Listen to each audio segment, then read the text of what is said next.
오늘 이 본문에 기록되어 있는 말씀을 보면 예수님은 이 포도나무에 대한 비유를 통해서 그 포도나무가 열매가 풍성하려고 하면 이렇게 해야 된다, 그러면서 이야기를 하고 계시는 거예요. 여러분, 이스라엘의 이 나무 가운데 대표적인 세 종류의 나무가 있습니다. 하나는 무화과 나무예요. 그래서 예수님은 이 무화과 나무에 대한 비유를 통해서 말씀을 하시기도 했어요. 그리고 또한 감람나무예요. 이 감람나무는요, 하나님을 예배하는데 사용되는 기름이 그 안에서 나오게 돼 있어요. 그리고 포도나무예요. 그런데 이 포도나무는 팔레스타인 지역에 많이 분포되어 있는데, 그 지역 쪽으로 이렇게 보면 포도나무는 어디에 심느냐고 하면 아주 기름진 땅에 포도나무를 심지 않아요. 포도나무는 산 중턱쯤에 포도나무를 심어요. 그래서 이사야 5장 1절 이하에 기록되어 있는 말씀을 보면 이 포도나무를 심기 위해서는요, 그 땅에 있는 돌들을 다 골라내는 거예요. 그리고 척박한 땅에다가 포도나무를 심는 거지요.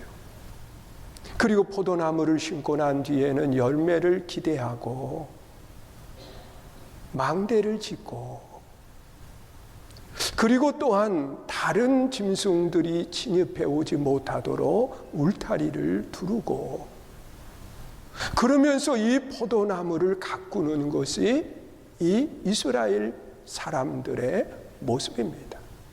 예수님은 자신이 포도나무라고 그랬어요. 그 포도나무 가운데도 참 포도나무다. 그리고 하나님은 어떤 분이냐? 농부다. 그렇게 이야기를 해요. 그러면 우리는 누구냐? 하나님은 농부가 되시고, 예수님은 포도나무가 되시고, 그리고 우리는 가지라고 이야기를 하는 겁니다. 그러면 이 포도는 어디에서 맺게 되느냐? 이 포도는 반드시 가지에서 맺게 돼요. 그 가지도 어떤 가지에서 맺느냐고 하면 오래된 가지가 아니라 새 가지에서만 포도가 열매를 맺어요. 그래서 이 포도나무가 열매를 많이 맺으려고 하면 어떻게 해야 될까? 제가 이 포도나무를 가꾸는 농부 중에 한 사람입니다. 제가 우리 교회 이 목사로 목회도 하지만 농부로 포도나무도 키워요. 여기 교회 출입문 나가면서 좌측편에 보면 그 포도나무 2그루를 심어놨어요. 그러면서 그 포도나무가 열매를 많이 맺을 수 있도록 매년 봄이 되기 전에 겨울이 끝나가는 시점에 무엇을 하느냐고 하면 가지치기를 합니다. 이 가지치기를 하는데 미련을 가지면 열매가 잘 안 맺어요.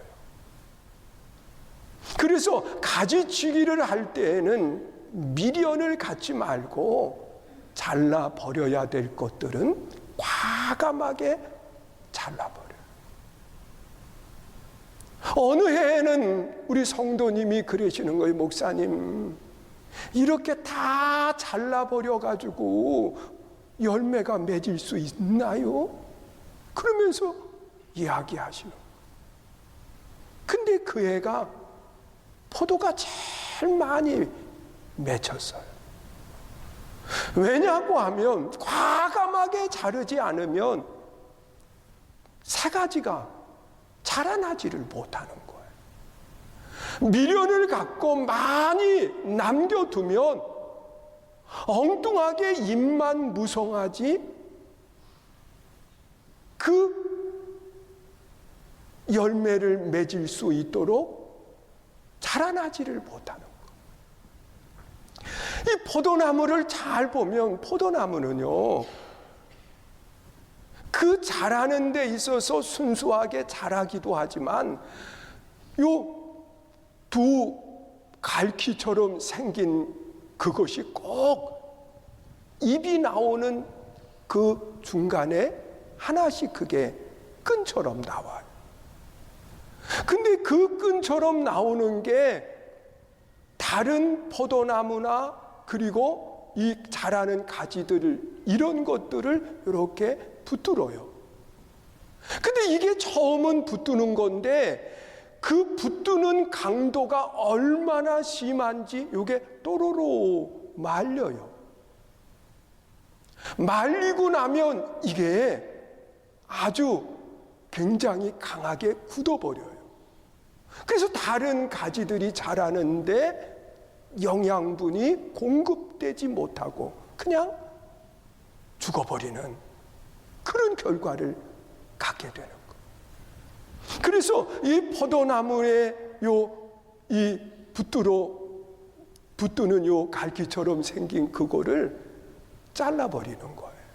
그렇지 않으면 다른 나무도 다 열매를 맺지 못하도록 만들어버리는 그런 모습을 보게 돼요.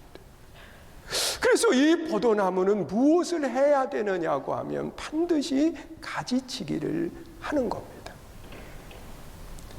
여러분, 우리가 신앙생활을 하면서 이제 새로운 한 해에 많은 열매를 맺으려고 하면 반드시 우리는 점검해 봐야 돼요. 하나는 내가 그리스도에게 나무에 붙어 있는 가지인가? 이것이 점검돼야 돼. 그래서 예수님께서는 나는 참 포도나무라고 이야기하면서 너희는 가지인데 그 가지가 어디에 있어야 되느냐고 하면 포도나무에 붙어 있어야 된다는 거예요. 그래서 우리는 신앙생활 속에 내가 한 해의 삶에 많은 열매를 맺으려고 하면 다른 게 아니라 내가 그리스도 안에 붙어 있는가? 내가 예수님 안에 있는가? 이것을 점검해 보는 겁니다. 여러분, 내가 그리스도 안에 없으면 우리는 절대로 열매를 맺을 수 없는 거예요. 그런데 이 그리스도 안에 있다라고 하는 것이 뭐냐? 내 안에 그리스도가 계시는 것을 이야기하거든. 내 안에 그리스도가 계신다고 하는 것은 요한은 그렇게 이야기합니다. 요한복음 1장 12절에 보면 그렇게 말씀을 하고 있어요. 읽습니다. 시작. 영접하는 자, 곧 그 이름을 믿는 자에게는 하나님의 자녀가 되는 권세를 주셨다. 영접하는 자, 그렇게 말씀합니다. 여러분, 영접한다라고 하는 것은 그리스도를 내 안에 모셔드리는 거예요. 그런데 모셔드리는데 억지로 모시는 것이 아니라 기쁨으로 환영을 해야 돼요. 그리고 기쁨으로 그분을 대접하는 거예요. 그래서 환영할 영, 대접할 접, 영접, 그렇게 이야기를 해요. 여러분, 우리는 억지로 그리스도가 내 안에 계시도록 만들면 하는 게 아니에요. 정말 기쁨 속에 주님이 내 안에 거하실 수 있어야 되고, 그리고 그분을 대접하는 아름다운 신앙이 내 안에 있어요. 그런데 그리스도를 내 안에 영접하고 그분을 대접한다라고 하는 것은 뭐냐? 하나님을 예배하는 신앙의 아름다운 모습을 가져야 된다는 거예요. 여러분, 하나님을 온전하게 예배하지 못하면 그는 기쁨으로 주님을 내 안에 영접하지 못한 사람이에요. 우리가 예배하는 이 시간이 얼마나 소중한 건지 몰라요. 하나님이 받으시는 예배자가 될 때 우리 주님은 내 안에 거하시고, 그리고 내가 주님 안에 거하는 아름다운 역사가 일어나는 거예요. 온전한 예배자. 우리는 신앙생활 속에 하나님을 온전히 예배할 때 우리는 주님을 내 안에 영접하는 신앙을 갖는 거예요. 믿으세요? 하나님을 예배하되 억지로 예배하는 자가 아니라 기쁨으로 즐거움 속에 하나님을 예배할 수 있어야 합니다. 이런 기쁨으로 하나님을 예배하는 사람들은요, 반드시 지키는 게 있어요. 그것이 뭐냐고 하면 시간에 대한 거예요. 여러분, 이스라엘 백성들은 안식일을 지킬 때에 이 시간을 얼마나 소중하게 여기는지 몰라요. 시간이 정확하게 그 시간서부터 지키는 그런 모습을 보게 되거든. 그래서 모든 일 중에 우선은 뭐냐? 하나님을 예배하는 시간이 돼야 돼. 그리고 또한 예배하는 성도의 자세가 중요해요. 자세가. 여러분, 하나님을 예배하는 성도의 자세는 어떠해야 되느냐? 하나님을 향한 집중이 이루어져야 돼. 여러분, 하나님을 예배한다고 하면서 여기에서 다른 생각에 사로잡혀 있으면 안 되고요. 하나님의 말씀에 집중하면서 우리가 하나님을 예배하는 아름다운 모습을 가져야 돼. 그래서 눈과 눈이 마주칠 수 있도록 우리 성도님들은 예배하는 모든 시간에 어디로 집중해야 되느냐? 강단으로 집중해야 돼. 그래서 저도 설교를 하면서 어떻게 하면 우리 성도님들하고 아이 컨택이 이루어질 수 있을까? 그래서 강대상에서 원고 바라보면서 하지 않고 강대상을 떠나서 이렇게 성도님들의 얼굴을 보면서 설교를 해요. 여러분, 우리 성도님들도 하나님을 예배하는 그 시간 집중하면서 함께 얼굴이 마주치고 눈이 마주치는 아름다운 모습이 있기를 주의 이름으로 축원합니다. 그리고 또한 하나님을 예배하는데 홀로 하나님의 말씀을 하지 않아요. 예수님께서도 말씀하실 때 보면 제자들에게 꼭 질문을 하고 그리고 제자들의 답변을 듣는 모습을 보게 돼요. 여러분, 한 번은 예수님이 제자들에게 그런 질문을 하잖아요. 사람들이 나를 누구라고 하더냐? 그러면서 사람들의 반응을 전에 듣고 난 뒤에 너희들은 나를 누구로 생각하느냐? 여러분, 이러한 질문 속에 그 반응들을 행하게 되는데 그 반응을 잘한 사람이 있어요. 12명 가운데에 반응을 제일 잘한 사람이 누구냐? 시몬이에요. 다른 제자들도 예수님이 어떤 분인지 알고 계셨을 거예요. 그러나 제일 먼저 반응했던 시몬, 주는 그리스도시요 살아계신 하나님의 아들이십니다. 바요나 시몬아, 너 복이 있다. 이것을 알게 하신 분은 하나님이시다. 최고의 복을 허락하세요. 여러분, 예배 시간에 우리는 뭘 잘해야 되느냐? 반응을 잘해야 돼요. 그 반응 가운데 세 가지 방법이 있어요. 하나는 하나님이 허락해 주신 고개예요. 고개. 이 고개는요, 갸우뚱하면 이상하다고 하는 거고, 앞으로 끄덕끄덕하면 맞다는 거예요. 그래서 하나님의 말씀을 들으면서 우리는 이 고개를 끄덕끄덕 할 수 있어야 돼요. 할렐루야. 그리고 또한 이 반응 중에 최고의 반응은 뭐냐? 고개보다 조금 위에 있는데 그것이 뭐냐고 하면 입이에요. 입. 그 입을 가지고 입꼬리를 조금만 위로 올리면 하나님의 말씀을 기쁨으로 듣는 거로구나. 그러면서 표정을 보는 거예요.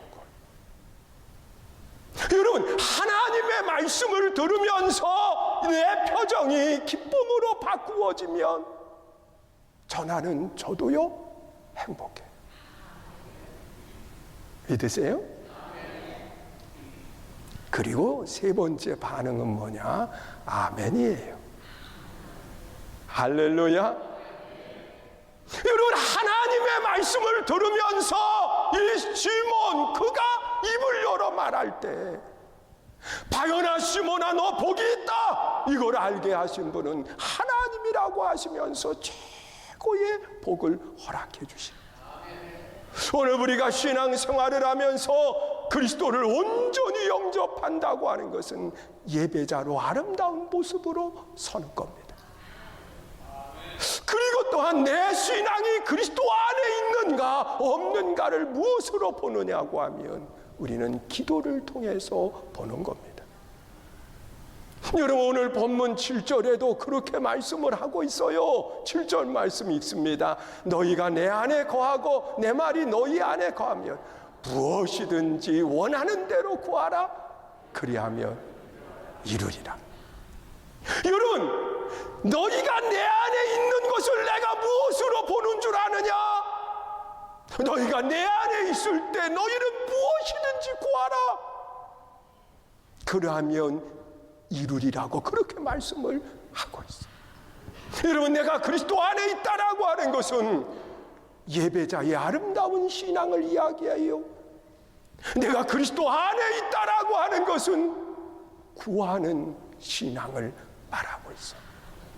여러분, 내 삶이 풍성한 열매를 맺을 수 있도록 우리는 두 가지를 점검해 보는 거예요. 예배와 기도입니다.